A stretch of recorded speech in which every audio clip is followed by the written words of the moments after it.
Hello dear students, तो आज हम बात करेंगे किसके बारे में? लाइफ प्रोसेस के सेकंड पार्ट के बारे में, जो क्या है हमारे पास रेस्पिरेशन। तो इससे पहले वाले लेक्चर में हमने बात किया था किसके बारे में? न्यूट्रिशन के बारे में, जो कि लाइफ प्रोसेस का फर्स्ट टॉपिक था। तो न्यूट्रिशन क्या होता है? न्यूट्रिशन क्या होता है? पोषण ही होता है। तो न्यूट्रिशन के टाइप के बारे में पढ़ा था हमने। टू टाइप का होता है, heterotrophic mode of nutrition and autotrophic mode of nutrition. तो इसमें हम पढ़ेंगे रेस्पिरेशन के बारे में। तो रेस्पिरेशन की अगर डेफिनेशन के बारे में बात करें तो it is a process in which energy obtain by body. ये एक ऐसा प्रोसेस है जिससे क्या होगा, हमारी बॉडी को एनर्जी ऑब्टेन होगी। किसके द्वारा? फूड के द्वारा। फूड की क्या होगी यहाँ पे? ब्रेकडाउन होगी। किसमें? रेस्पिरेशन में। तो अगर हम बात करें किसके बारे में? ह्यूमन डाइजेस्टिव सिस्टम के बारे में, जो हमने पीछे वाले लेक्चर में पढ़ा था। तो उसमें क्या पढ़ा था हमने? तो क्या पढ़ा था? जैसे ही फूड हमने खाया माउथ में क्या हुआ? फूड का ब्रेकडाउन हो गया। किसका ब्रेकडाउन होता माउथ में? फूड में जो कार्बोहाइड्रेट था। तो वहां पे क्या होता गया था? कार्बोहाइड्रेट की ब्रेकडाउन हो गई थी किसमें? ग्लूकोज में। फिर स्टमक में ब्रेकडाउन हो गई थी किसकी? प्रोटीन की। किसमें? अमाइनो एसिड में। फिर कहाँ पे? स्मॉल इंटेस्टाइन में प्रोटीन की भी ब्रेकडाउन हुई अमाइनो एसिड में। एंड फैट की भी ब्रेकडाउन हुई किसमें? फैटी एसिड प्लस ग्लिसरॉल में। फिर क्या हुआ? जो हमारा फूड सिंप्लीफाई हुआ था वो कहां पे चला गया? स्मॉल इंटेस्टाइन से ब्लड में चला गया। ब्लड से फिर बॉडी के सेल के पास आ गया। ठीक है। अब उसी ग्लूकोज के मॉलिक्यूल जो हमारी बॉडी के सेल के पास आए हैं, किस प्रोसेस से? डाइजेशन के प्रोसेस से। फिर स्मॉल इंटेस्टाइन से, फिर ब्लड में, ब्लड से फिर बॉडी के हर एक सेल के पास। तो उसी की ब्रेकडाउन होने से क्या होगा? उसी की ब्रेकडाउन होने से क्या होगा? एनर्जी ऑब्टेन होगी हमारी बॉडी को। इसी को ही क्या बोलेंगे? रेस्पिरेशन बोलेंगे। तो अगर हम बात करें टाइप ऑफ रेस्पिरेशन के बारे में, तो सबसे पहले एक्सटर्नल रेस्पिरेशन एंड सेकेंड है इंटरनल रेस्पिरेशन। अब एक्सटर्नल रेस्पिरेशन में क्या होगा? जो हमारी बॉडी के सेल के बाहर रेस्पिरेशन होगा उसे क्या बोलेंगे? एक्सटर्नल रेस्पिरेशन बोलेंगे। इंटरनल रेस्पिरेशन जो हमारी बॉडी के सेल के अंदर होगा उसे क्या बोलेंगे? Internal respiration. ये क्या? हमारी बॉडी का सेल, और सेल के पास क्या आ गया? ग्लूकोज आ गया। कौन लेके आया? ब्लड लेके आया था। अब हम बात करें एक्सटर्नल रेस्पिरेशन के बारे में, तो इसमें हम पढ़ेंगे ब्रीथिंग। और ब्रीथिंग भी क्या है? रेस्पिरेशन का ही पार्ट है। तो ये है हमारे पास ह्यूमन रेस्पिरेटरी सिस्टम का डायग्राम। तो ह्यूमन रेस्पिरेटरी सिस्टम क्या होता है? जितने भी ऑर्गन क्या होते हैं रेस्पिरेशन में क्या करते हैं? पार्टिसिपेट करते हैं या क्या करते हैं? रेस्पिरेशन में हेल्प करते हैं, उनको क्या बोलते हैं? रेस्पिरेटरी सिस्टम बोलते हैं उनको कंबाइन करके। तो अगर हम बात करें ह्यूमन रेस्पिरेटरी सिस्टम के बारे में, तो सबसे पहले हम देखते हैं कि कौन कौन से ऑर्गन है। तो ये हमारे पास क्या है? नोस्ट्रिल। नोज के अंदर जो होल होते हैं उनको क्या बोलते हैं? नोस्ट्रिल। नोस्ट्रिल के बाद आ जाएगा फेरिंग्स। क्या आ जाएगा? फेरिंग्स। फेरिंग्स के बाद क्या आ जाएगा? लैरिंग्स। लैरिंग्स। अब क्या आ जाएगा? ये आ जाएगा विंड पाइप। क्या आ जाएगा? Wind pipe. या इसका सेकंड नेम क्या है? ट्रैकिया और ट्रैकिया। ये क्या हमारा? ये है लेफ्ट लंग। क्या है? Left lungs. एंड ये है हमारा राइट लंग। अब होगा क्या? अब जो ये हमारी क्या है? विंड पाइप है। ये जब एंटर करके किसके अंदर? लंग्स के अंदर, तो ये डिवाइड हो जाएगी किसमें? छोटी छोटी ट्यूब्स में। तो सबसे पहले डिवाइड होगी किसमें? ब्रोंकाई में। ब्रोंकाई। फिर ब्रोंकियोल्स। एंड लास्ट में क्या हो जाएगा? बलून जैसा स्ट्रक्चर में क्या हो जाएगा? लास्ट में ब्रोंकियोल के लास्ट में बलून जैसा स्ट्रक्चर, मतलब थैली जैसा स्ट्रक्चर बनेगा। उसको क्या बोलते हैं? एल्वोलाई। एल्वोलाई। अब होगा क्या ब्रीथिंग में? ब्रीथिंग का मीनिंग क्या है? तो ब्रीथिंग का मीनिंग क्या है? Inhalation and exhalation. अब इनहेलेशन का मीनिंग क्या होता है? Intake of air rich in oxygen. इसे ही क्या बोलते हैं? इनहेलेशन बोलते हैं। एक्सहेलेशन का मीनिंग क्या होता है? Outtake of air rich in carbon dioxide. इसे क्या बोलेंगे? एक्सहेलेशन बोलेंगे।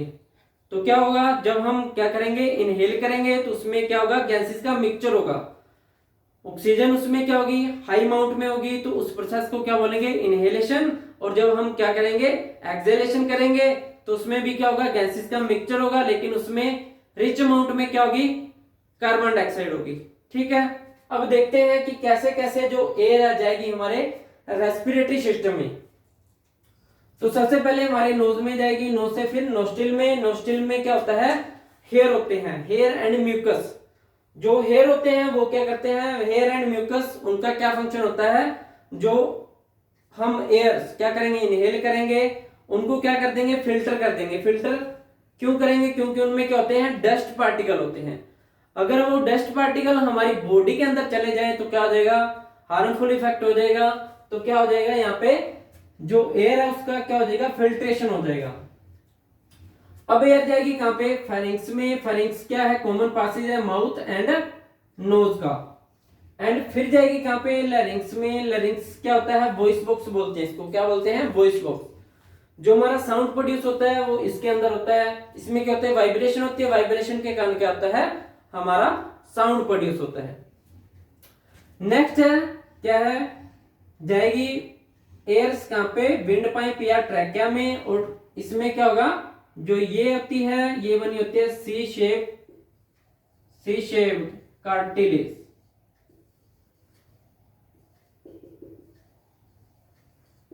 जो विंड पाइप होती है इसके अंदर क्या होते हैं, सी शेप कार्टिलेज होते हैं।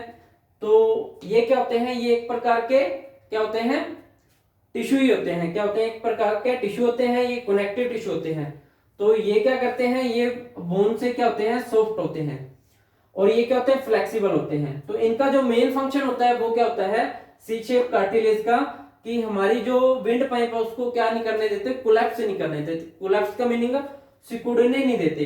अगर क्या होगा कि बंदे ने, अगर ये नहीं होंगी हमारी बॉडी के कहां पे, विंड पाइप में, कौन, सी शेप कार्टिलेज अगर नहीं होंगे, तो किसी पर्सन ने क्या लिया, जोर से सांस लिया, क्या हो गया, उसकी जो ये ट्रैक है ये क्या होगी, सिकुड़ गई। और सिकुड़ने के बाद बंदा खत्म, दुनिया से चला गया। तो क्या होता है, इसका जो मेन फंक्शन होता है क्या होता है, सी शेप कार्टिलेज का, कि जो हमारी विंड पाइप है उसको क्या नहीं करने देती, कोलैप्स नहीं करने देती। तो इसके बाद एयर्स कहां पे चली जाएगी, हमारे लंग्स में। और लंग्स में सबसे फर्स्ट कहां पे जाएगी, ब्रोंकाई में। कहां पे जाएगी, ब्रोंकाई में। फिर चली जाएगी कहां पे, ब्रोंकियोल में। और लास्ट में चली जाएगी एल्वोलाई में। ठीक है, अब एल्वोलाई में आ गई एयर्स। तो एल्वोलाई क्या होता है, एक गुब्बारे जैसा स्ट्रक्चर होता है जो हमारे लंग्स में होता है। यहाँ पे क्या होता है, गैसेस का एक्सचेंज होता है। क्या होता है यहाँ पे, एल्वोलाई में ही क्या होता है, गैसेस का एक्सचेंज होता है। तो कैसे होता है एक्सचेंज, जैसे एयर आई इसमें, और इसमें क्या है, ऑक्सीजन है, रिच इन ऑक्सीजन है। तो ऑक्सीजन जाएगी कहां पे, हमारे ब्लड में। कहां पे चली जाएगी, ब्लड में। कहां से, एल्वोलाई से। इसके नीचे क्या होगी, हमारी ब्लड वेसल्स होंगी, तो उनमें क्या हो जाएगी, ऑक्सीजन चली जाएगी। अब क्या होगा, अगर हम ब्लड की बारे में बात करें तो ब्लड में क्या होता है, आरबीसी होते हैं, रेड ब्लड सेल, डब्ल्यूबीसी होते हैं, white blood cell, and platelets. और क्या होता है, प्लाज्मा होता है, प्लाज्मा। अब जो आरबीसी होते हैं वो क्या करते हैं, इनमें एक पिगमेंट होता है जिसका नाम क्या होता है, हीमोग्लोबिन पिगमेंट। क्या होता है, हीमोग्लोबिन पिगमेंट। और हीमोग्लोबिन पिगमेंट का फंक्शन क्या होता है, वो क्या करता है, ऑक्सीजन को क्या करता है, बाइंड कर लेता है। और बाइंड करने के बाद क्या करता है, हमारी बॉडी के हर एक सेल के पास ऑक्सीजन को क्या करता है, पहुंचा देता है। कौन, आरबीसी। आरबीसी में क्या होता है, एक पिगमेंट होता है जिसका नाम क्या होता है, हीमोग्लोबिन। और क्या फंक्शन होता है हीमोग्लोबिन का, हीमोग्लोबिन का फंक्शन होता है ब्लड को रेड कलर प्रोवाइड करता है। अब हुआ क्या कि आरबीसी के साथ क्या हो गया, ऑक्सीजन बाइंड किया, और फिर ब्लड में, ब्लड से फिर कहां पे चली जाएगी, ये हमारे बॉडी के सेल के पास। ठीक है, हमारी बॉडी के सेल के पास चलेगी। अब क्या था, जो हमने डाइजेशन हुआ था हमारी बॉडी में, ग्लूकोज चला गया था ब्लड से हमारे कहां पे, सेल के पास। तो अब क्या होगा, यहाँ पे ग्लूकोज की ब्रेकडाउन होगी किसमें, 2 पाइरुवेट मॉलिक्यूल, 2 पाइरुवेट मॉलिक्यूल में। और ये क्या होंगे 3 कार्बन का मॉलिक्यूल होगा, ग्लूकोज क्या है 6 कार्बन के मॉलिक्यूल है, और ये ब्रेक डाउन हो जाएगा किसमें सेल के साइटोप्लाज्म में, कहां पे साइटोप्लाज्म। अब इसके बाद क्या होगा, इसके बाद क्या होता है हमारे जो सेल होता है उसमें क्या होती है एक ऑर्गेनेल होती है जिसका नाम क्या होता है माइटोकॉन्ड्रिया। क्या होता है माइटोकॉन्ड्रिया। और माइटोकॉन्ड्रिया को क्या बोलते हैं power house of the cell. क्या बोलते हैं power house of the cell. अब होगा क्या ऑक्सीजन आई तो अब जो ये पायरुवेट मॉलिक्यूल्स ब्रेक डाउन हुए ये कहां पे चले जाएंगे माइटोकॉन्ड्रिया में। ऑक्सीजन भी कहां पे चली जाएगी माइटोकॉन्ड्रिया में। अब होगा क्या कि जो पायरुवेट मॉलिक्यूल है उनका माइटोकॉन्ड्रिया में क्या हो जाएगा ऑक्सीडेशन हो जाएगा, ब्रेक डाउन हो जाएगा किसमें CO2 में प्लस वाटर में प्लस एनर्जी में। तो ये क्या हो गया ब्रेक डाउन हो गया किसका 2 पायरुवेट मॉलिक्यूल का। किसने किया ऑक्सीजन ने किया, किसमें किया CO2 H2O प्लस एनर्जी।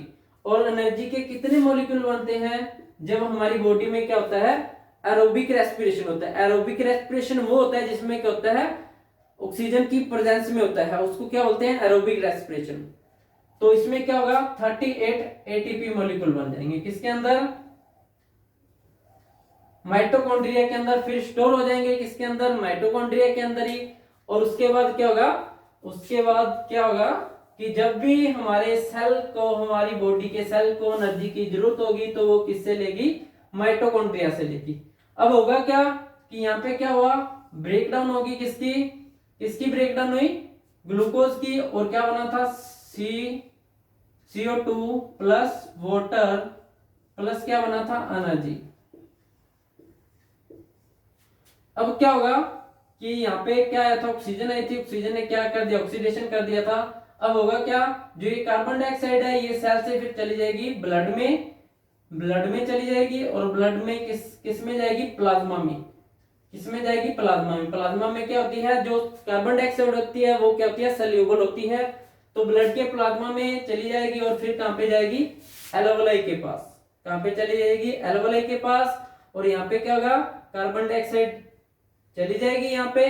और क्या हो जाएगा जब ऑक्सीजन चली गई थी किसमें ब्लड में तो गैसेस का मिक्सचर यहाँ पे ही रह गया था, सिर्फ ऑक्सीजन क्या हो गई थी ब्लड में चली गई थी। अब क्या होगा CO2 आई एल्वेओलाई में। अब जो क्या था यहाँ पे गैसेस हैं उनके साथ चली जाएगी कार्बन डाइऑक्साइड कहाँ पे सबसे पहले जाएगी ब्रोंकियल में, फिर कहां पे चली जाएगी ब्रोंकाई में, फिर विंड पाइप में चली जाएगी क्या CO2, फिर चली जाएगी कहां पे लैरिंक्स में, फिर कहां पे चली जाएगी फेरिंक्स में, एंड फेरिंक्स से फिर बाहर एटमॉस्फेयर में चली जाएगी। और फिर इसी कार्बन डाइऑक्साइड का यूज करके प्लांट क्या बना देंगे फोटोसिंथेसिस करेंगे, खाना बना लेंगे अपना, और क्या रिलीज करेंगे ऑक्सीजन रिलीज करेंगे। तो वही ऑक्सीजन फिर ऐसे चल देगी हमारे कहां पे बॉडी में, बॉडी से फिर लंग्स में, लंग्स से फिर ब्लड में, ब्लड से फिर बॉडी के सेल में, सेल में क्या हो जाएगा उसी प्रकार क्या हो जाएगा ब्रेकडाउन हो जाएगा किसका ग्लूकोज का। तो एनर्जी के मॉलिक्यूल मिलेंगे हमें। तो ये था रेस्पिरेशन के बारे में।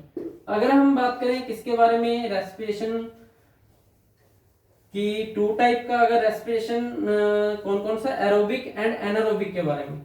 अब होता क्या है देखते हैं हम कि ग्लूकोज है क्या है ग्लूकोज मॉलिक्यूल है, ग्लूकोज है, ग्लूकोज की ब्रेकडाउन हो गई थी किसमें किसमें हो गई थी 2 पायरुवेट में। क्या हो गई थी 2 पायरुवेट में। और कहां पे हुई थी साइटोप्लाज्म में हुई थी। कहां पे हुई थी साइटोप्लाज्म में, किसके सेल के साइटोप्लाज्म। अब होगा क्या अगर क्या होगा कि एब्सेंस ऑफ ऑक्सीजन होगा, क्या रेस्पिरेशन एब्सेंस ऑफ ऑक्सीजन होगा, एब्सेंस ऑफ O2 किसमें इन यीस्ट। अगर यीस्ट में होगा तो क्या होगा जो 2 पायरुवेट हैं वो एब्सेंस ऑफ ऑक्सीजन में किसमें टूट जाएंगे इथेनॉल में प्लस इथेनॉल में प्लस किसमें CO2 प्लस एनर्जी। और इसमें कितनी एनर्जी मिलती है 2 ATP मॉलिक्यूल मिलते हैं किसमें जब क्या होता है एब्सेंस ऑफ ऑक्सीजन किसमें यीस्ट में, यीस्ट क्या यूनिसेल ऑर्गेनिज्म है, इसको क्या होता है, फंगस कहते हैं इसको। क्या क्या होता है, फंगस का ये क्या होता है, सबसे स्मॉलेस्ट ऑर्गेनिज्म होता है। क्या बोलते हैं इसको, यीस्ट। ये प्रोड्यूस हुआ अगर क्या होगा कि हमारे क्या कहां पे हो, मसल में यहां पे भी क्या होगा, अगर लैक ऑफ ऑक्सीजन हो, लैक ऑफ ऑक्सीजन O2, अब यहां पे क्या बनेगा, लैक्टिक एसिड प्लस एनर्जी। अगर कहां पे हो, हमारी बॉडी के नॉर्मल सेल के पास हो, तो क्या होगा यहाँ पे, प्रेजेंस ऑफ ऑक्सीजन,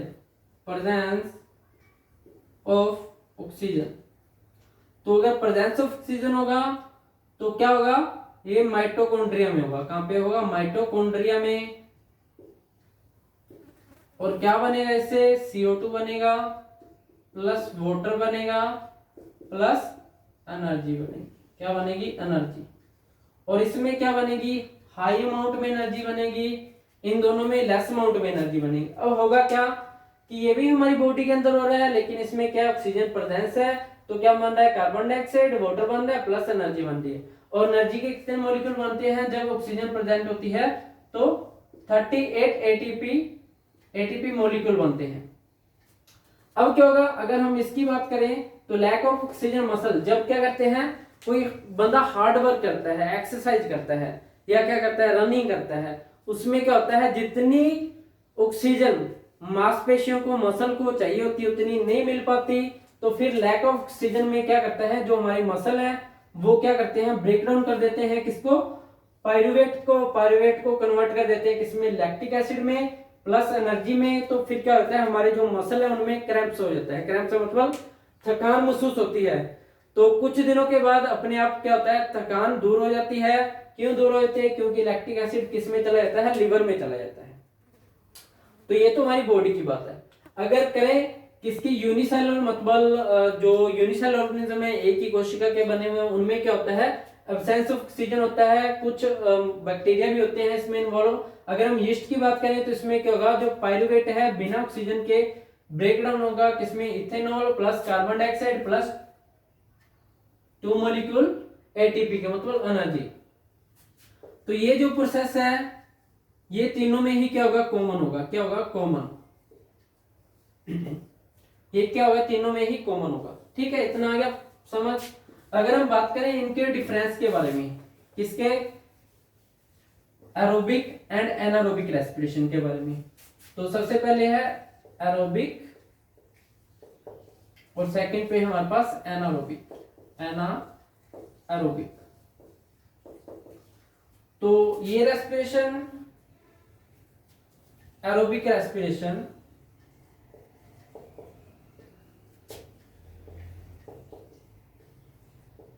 किसकी प्रेजेंस में होते हैं, अकर्स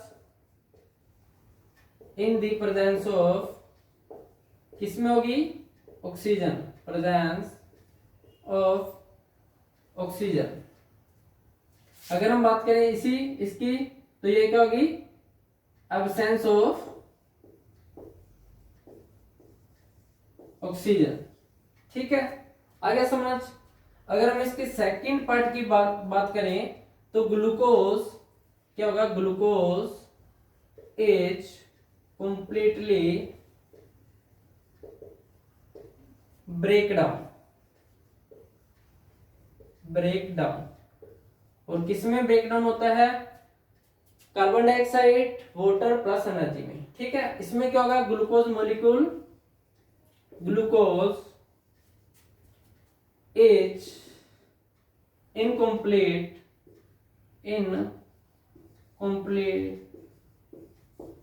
ब्रेकडाउन। इसमें क्या होगा, ग्लूकोज मॉलिक्यूल इनकम्प्लीट ब्रेकडाउन होगा, मतलब पूरा नहीं होगा। इसमें क्या बन जाएगा, इथेनॉल बन जाएगा प्लस क्या बन जाएगा, कार्बन डाइऑक्साइड एंड वाटर बन जाएगा। ठीक है, थर्ड पॉइंट की बात करें तो इसमें क्या होता है, एनर्जी रिलीज इन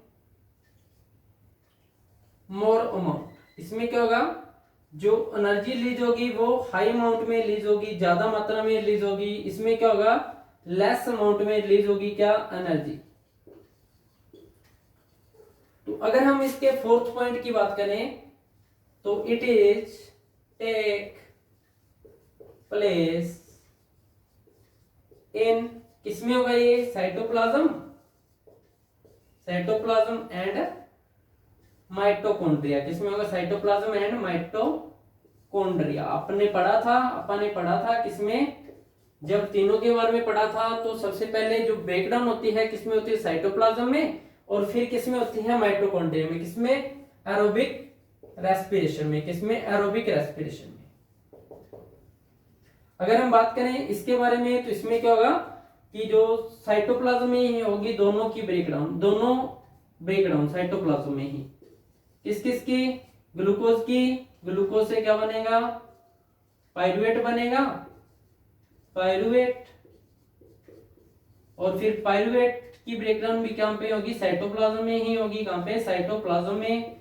तो इससे क्या बनेगा, क्या बना था, इथेनॉल प्लस, क्या बना था, ethanol plus carbon dioxide and water बना था। ठीक है, तो ये डिफरेंस है किसका, एरोबिक एंड एनारोबिक रेस्पिरेशन का। अगर हम बात करें किसके बारे में, डिफरेंस बिटवीन किसमें, ब्रीथिंग एंड रेस्पिरेशन के बारे में, तो ब्रीथिंग क्या होता है, सिर्फ एक सिंपल प्रोसेस होता है। इसमें हमने पढ़ा है क्या, गैसेस का ही एक्सचेंज होगा। तो फर्स्ट पॉइंट हमारे पास, it is simple exchange of gases. किसका किसका एक्सचेंज होता है इसमें, ऑक्सीजन एंड कार्बन डाइऑक्साइड का। It is physical process. क्या होता है, ये सिर्फ फिजिकल प्रोसेस होता है। अगर इसमें बात करें, in this process food is broken down. इसमें फूड क्या होता है, ब्रेक डाउन हो जाता है। किसमें, तो वो हमने पढ़ लिया है। No energy is produce, breathing में कोई एनर्जी प्रोड्यूस नहीं होती। अगर बात करें किसकी, रेस्पिरेशन में, तो इसमें एनर्जी प्रोड्यूस होती है। नो एंजाइम आर इन्वॉल्व, इसमें ब्रीथिंग में कोई एंजाइम इन्वॉल्व नहीं होते। तो अगर रेस्पिरेशन की बात करें तो उसमें क्या होते हैं, एंजाइम इन्वॉल्व होंगे। किसके लिए, रिएक्शन करेंगे, ग्लूकोज की ब्रेकडाउन करेंगे।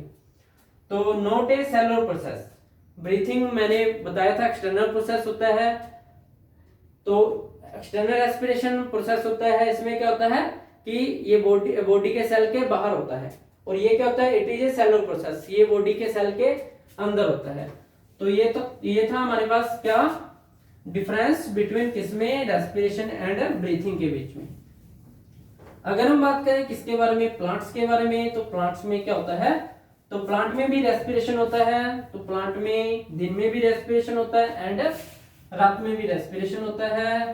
तो दिन में क्या होता है, प्लांट में फोटोसिंथेसिस एंड रेस्पिरेशन दोनों होते हैं, लेकिन रात में क्या होता है कि प्लांट्स में क्या होता है, रात में सिर्फ रेस्पिरेशन होता है। अगर हम बात करें किसकी,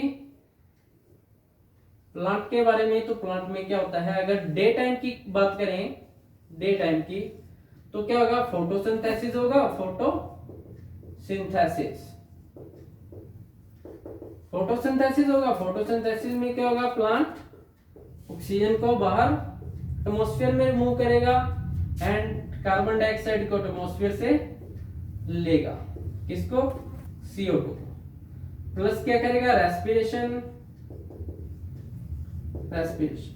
अगर हम बात करें किसकी, प्लांट के बारे में, तो इसमें क्या होता है, जो रेस्पिरेशन होती है वो कम होती है कंपैरिजन टू ह्यूमन क्या होता है, भागता फिरता दौड़ता पढ़ता लिखता कोई काम भी है वो क्या करता है, अपनी बॉडी का मतलब चल फिर के करता है। ठीक है, तो प्लांट क्या होते हैं, एक जगह खड़े रहते हैं, एक जगह पे फिक्स होते हैं, तो इनकी मूवमेंट ज्यादा नहीं होती, तो इसलिए इनको ज्यादा एनर्जी की जरूरत नहीं होगी। तो रेस्पिरेशन क्या होगा, इनमें कम होता है। लेकिन क्या होता है कि डे के टाइम क्या होता है, कार्बन डाइऑक्साइड लेंगे एटमॉस्फेयर से एंड ऑक्सीजन क्या करेंगे, रिलीज करेंगे। अगर हम बात करें किसकी, नाइट के बारे में, तो नाइट में क्या होता है, फोटोसिंथेसिस प्रोसेस तो क्या होगा, स्टॉप हो गया नाइट में। क्यों, क्योंकि सनलाइट नहीं है। तो क्या होगा, प्लांट में रेस्पिरेशन तो चलता रहेगा, रेस्पिरेशन तो क्या होता रहेगा किसमें, प्लांट में। कब, नाइट के टाइम भी। तो प्लांट क्या प्रोड्यूस करेंगे, CO2 प्रोड्यूस करेंगे, रिलीज करेंगे। कब, नाइट को। और क्या लेंगे एटमॉस्फेयर से, ऑक्सीजन लेंगे। क्या लेंगे? ऑक्सीजन। इसीलिए बोलते हैं कि रात को प्लांट के नीचे नहीं जाना चाहिए या नहीं सोना चाहिए। क्यों बोलते हैं? क्योंकि प्लांट भी क्या करते हैं? ऑक्सीजन लेते हैं। अगर प्लांट ऑक्सीजन लेंगे तो क्या हो जाएगा? उस एरिया में ऑक्सीजन की डेफिशिएंसी हो जाएगी। तो अगर बंदा किसके प्लांट के नीचे क्या कर रहा है? सो रहा है, तो उसमें क्या होगी? सांस लेने में प्रॉब्लम हो जाती है। तो क्या होता है? रात को प्लांट के नीचे नहीं सोना चाहिए, बड़े प्लांट के नीचे। तो नेक्स्ट हम बात करते हैं किसके बारे में? Xerophyte plant. तो जीरोफाइट प्लांट वो प्लांट होते हैं जो कहां पे रहते हैं? जीरोफाइट प्लांट ये कहां पे रहते हैं? ड्राई हैबिटेट में रहते हैं। जैसे कि जहां पे क्या होता है? डेफिशिएंसी होती है वाटर की, सोइल में। अगर हम राजस्थान की बात करें तो वहां पे भी क्या होता है? जीरोफाइट प्लांट होते हैं। अब ये प्लांट क्या करते हैं कि दिन के टाइम तो अपने स्टोमेटा क्या कर लेते हैं? क्लोज कर लेते हैं। क्या कर लेते हैं? स्टोमेटा। स्टोमेटा क्या होता है? Small pore like structure present on leaf. Leaf में छोटे छोटे छिद्र होते हैं जिनमें, जिससे ये क्या करते हैं? गैसेस का एक्सचेंज करते हैं एंड ट्रांसपीरेशन करते हैं। ट्रांसपीरेशन का मीनिंग क्या है? Loss of water through stomata. तो ये क्या करेंगे? अपने जो स्टोमेटा है दिन के टाइम क्या कर लेंगे? क्लोज कर लेंगे। क्यों क्लोज कर लेंगे? क्योंकि स्टोमेटा से क्या ना हो? ट्रांसपीरेशन ना हो, मतलब लॉस ऑफ वाटर ना हो, लॉस ऑफ वाटर ना हो। तो दिन में ये क्या करेंगे? अपने स्टोमेटा क्लोज कर लेंगे। किसके लिए? वाटर को बचाने के लिए। और रात को ये क्या करेंगे? अपने स्टोमेटा ओपन कर लेंगे। क्या कर लेंगे? अपने स्टोमेटा ओपन कर लेंगे। और ओपन करेंगे तो क्या करेंगे? एटमॉस्फेयर से क्या लेंगे? Carbon dioxide. कार्बन डाइऑक्साइड रात को स्टोर करके रख लेंगे और दिन के टाइम क्या करेंगे? फिर ये फोटोसिंथेसिस करेंगे। तो ये कंप्लीट प्रोसेस था हमारा किसका? रेस्पिरेशन का। तो रेस्पिरेशन का यहाँ पे हमारा जो प्रोसेस है कंप्लीट होता है। तो नेक्स्ट जो लेक्चर है उसमें बात करेंगे हम थर्ड लाइफ प्रोसेस के बारे में, जो हमने पढ़ा था किसके बारे में? ट्रांसपोर्टेशन के बारे में।